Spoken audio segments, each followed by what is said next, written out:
The possibility that George Washington would be a or the chief executive heavily influenced the proceedings at the convention.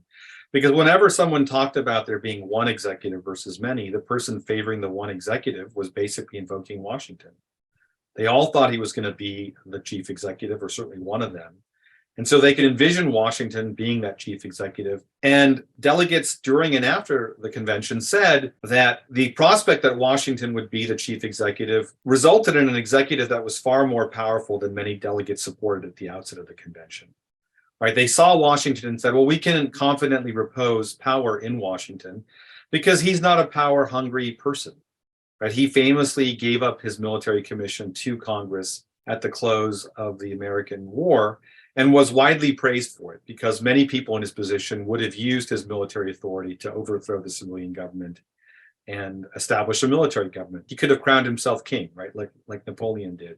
And apparently George III said, if Washington does this, he'll be the greatest man in the world. And so he was viewed, with reverence for having done this, for having retired.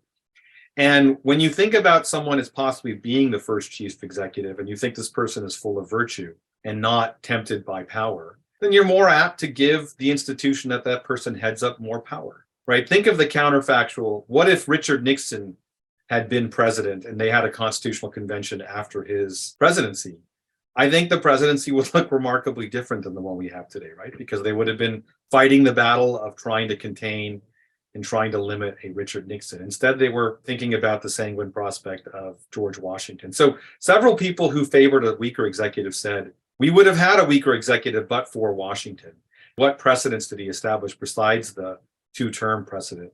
He did a lot of things that some people might think were wrong, but have become sort of established practices, right? He sort of superintended foreign affairs of the United States. Congress has considerable authority over foreign affairs, but he made a number of foreign affairs judgments without the consultation of Congress, including the Neutrality Proclamation, which barred Americans from aiding France in their war with Great Britain, a very controversial proclamation, in fact, because most Americans favored France, our ally during the Revolutionary War.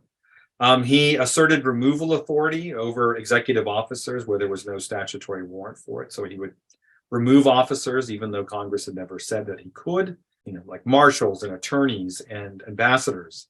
So he established a number of precedents, and he was cognizant that he was establishing precedents. He thought that he had to deliberate very carefully lest he establish a precedent that was mistaken. And so, many of the precedents he established still exist with us today, because of course, what you start doing often influences what you continue to do going forward.